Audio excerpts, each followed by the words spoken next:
DailyRacing.com Nationals at the Strip Friday morning, and we're catching up with funny car driver Bob Tasca. How are you, Bob? Great to be out here. I tell you, coming from Rhode Island, we got some snow on the ground, believe it or not.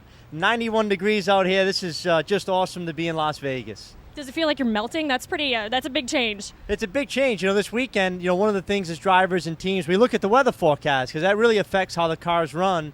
And when you see 90, and then I think maybe in the 60s on Sunday, these are conditions that are going to throw the crew chiefs for a loop. But your job, you just drive and, sweat a little more? That's it. The drivers, we get a little warmer in the race car, but at the end of the day, our job doesn't change. Well, then that works for you, huh? Well, LVMS here has a special place in your funny car driving history, right? Yes, it does. This is the first place I ever hit the throttle in a fuel funny car. I was an alcohol funny car driver for about 2.5 years before we went fuel racing, and it was the fall race. I'll never forget it. Got in a fuel funny car for the first time. I went to 200 feet, and to be honest with you, I got out of the car, and my dad said, well, what was it like? And I said, well, it was really no big deal because an alcohol funny car is real fast. And then, I was with Cruz Pedregon and Tony Pedregon, and they said, okay, go to half track. And I'll tell you one thing, I could not believe how hard that car pulled to half track. What a difference from anything I've ever driven before. So how do you get used to that feeling? Do you ever really? Well, I tell people I would never want to learn how to drive a fuel funny car again. I truly believe the first 50 or so runs in that race car, you don't even know where you are. It's happening so fast and the car is accelerating. It's hard to even describe to people what it feels like. Yeah, I think it was Competition Plus article where you said you'd use different analogies like firing a gun and riding the bullet or something, but you couldn't quite find the way to fully describe it. It is hard. I'll spend time with John, Force, or Tony and say, okay, well, how do you guys describe it? You've done it longer than me. And they shrug their shoulders. It's hard to explain. I've used analogies like pulling the trigger of a gun and riding the bullet. I've told people it's like the back of the car is trying to go through you. There's so much push pressure on your back. At the end of the day, our sport, you gotta see it, hear it, feel it to believe it. Absolutely. Those cars are insane. But you got to show off your car at a NASCAR race in Bristol. Talk about that. Yeah, that was a lot of fun. I've only been to one other NASCAR race, never been to Bristol. What a spectacular arena to race in. It was a lot of fun to bring our funny car out there to show some fans that have never seen one before. And we had a bunch of the NASCAR drivers lined up in pit road, and when we hit the throttle, I think they jumped about 1.5 feet off the ground. I mean, it is unbelievably loud, and until you've actually heard one, in person, you really can't explain it. But it was a lot of fun. It was great to watch the race. It's, a pretty unique atmosphere that they race in there at Bristol. Had a lot of fun at the track. Yeah, and you had your sponsor teammate Trevor Bayne out there as well, which all the attention's on. So did he enjoy it? Yeah, he enjoyed it. I tell you, it was fun because I had my Motorcraft Quick Lane crew shirt on, and I'm walking around the pits. People are running up to me.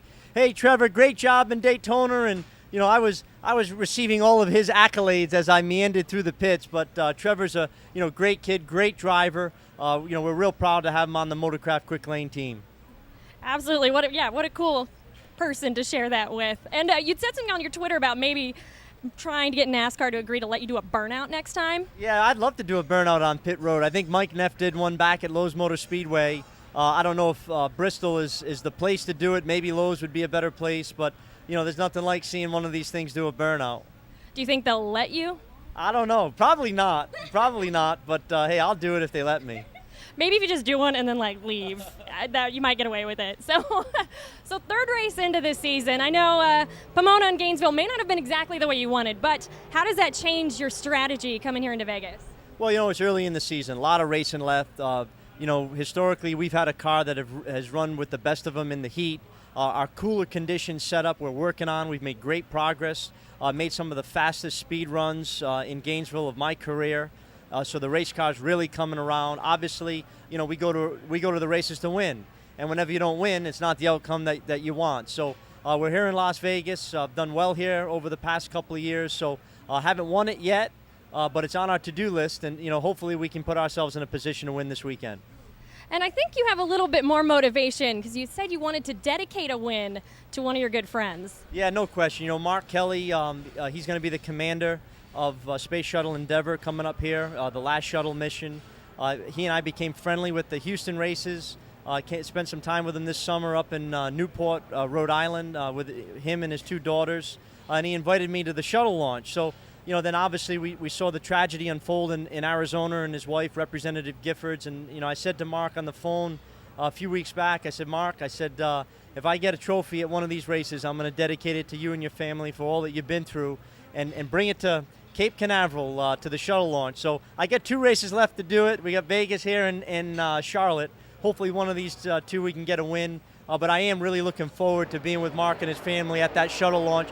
I've never been to a shuttle launch, and here's a little irony. When I won my first race in Gainesville, Florida, in the winner's circle at night, there was a shuttle launch. And over the back of the winner's circle, there was a shuttle going up, and I'll never forget it. So I'm going to be able to see one up close and personal, so this should be a lot of fun. Oh, that's so cool. It's amazing. And heard your son is kind of interested in going as well. Yeah, only 2 of us can go. Mark invited me and a guest, so, my wife was really looking forward to going, and then my son heard about it, and he said, Dad, I really want to go. I said, well,